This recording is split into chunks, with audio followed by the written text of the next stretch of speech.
Hello and welcome to our next instalment of the Book of Judges. We're on chapter 4 today on this Thursday morning, and it's lovely to be joining you together with everybody else who's listening to Judges at the minute. And we're on chapter 4 of 21, and we've got the people of Israel they've set judges ahead of them, or God has set judges ahead of them, so that they are like kings really, but they're not kings, they're called judges, and they lead them in battle. That's what they do, as the people of Israel are hardened for making sure that they're not soft targets for the people around about them, but they are tested and they are punished for not following God, and then they come to follow God again and have another judge appointed who leads them forward, and they follow God for a while until that judge dies, and then they fall away and into sin again.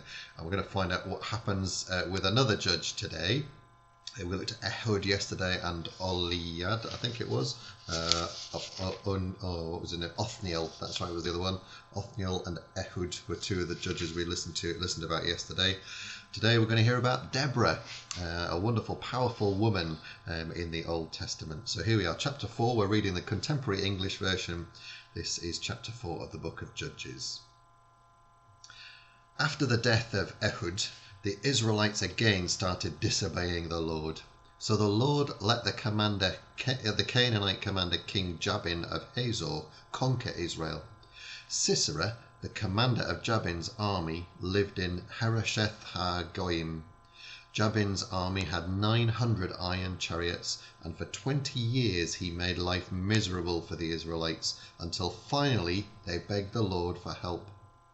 Deborah, the wife of Lapidoth, was a prophet and a leader of Israel during those days. She would sit under Deborah's palm tree between Ramah and Bethel in the hill country of Ephraim, where Israelites would come and ask her to settle their legal cases. One day Barak, the son of Abinoam, was in Kadesh in Naphtali, and Deborah sent word for him to come and talk with her.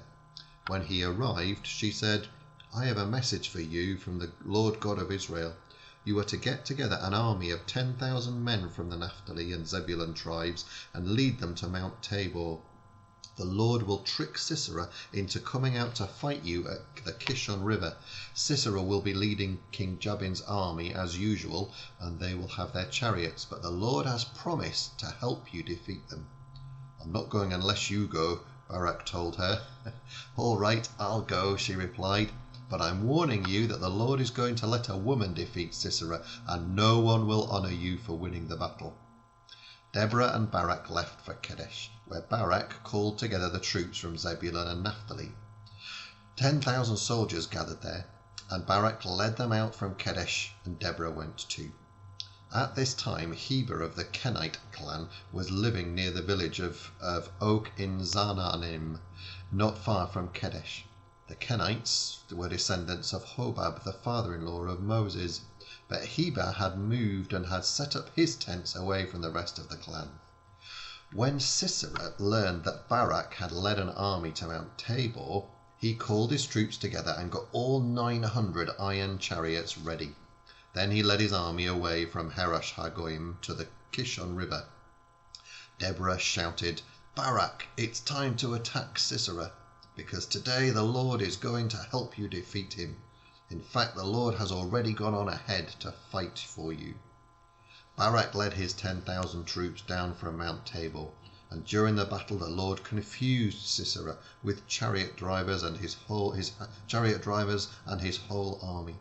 Everyone was so afraid of Barak and his army that even Sisera jumped down from his chariot and tried to escape.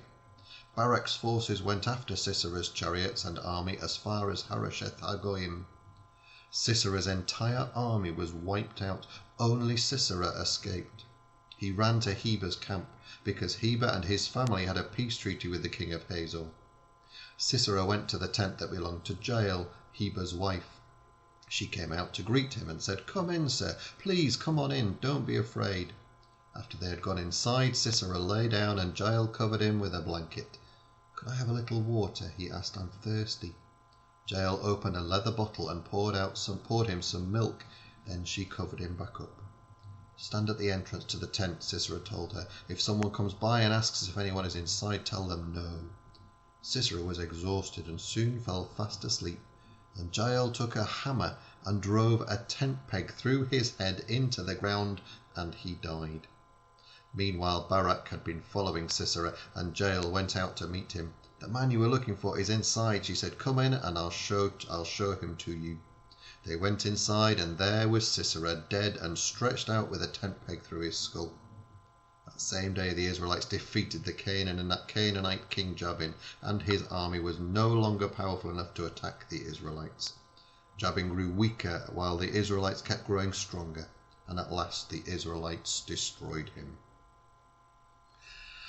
The amazing story of Jael and Deborah and Sisera and that terrible camping accident, as it were. Never see a tent pegging quite the same way again once you've heard that story. It is a real adventure, isn't it? The Book of Judges. Lots of gory things to deal with. That a good job we're doing it at 10 o'clock, not 8 o'clock in the morning, I think, really. And but amazing stories, and a remarkable woman from the Old Testament, Deborah, a really strong woman, a judge over the people of Israel. I love the way that she was appointed a judge, and the way that she decided people's cases, and they came to her for her wisdom, and then she led them into battle. I love the way too that she said to the man, who was it, Barak, saying, you know, well, they'll all know that it was a woman who killed him. Really great story.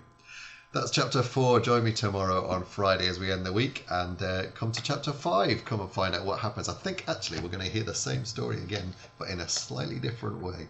All the very best. See you tomorrow. God bless. Bye bye.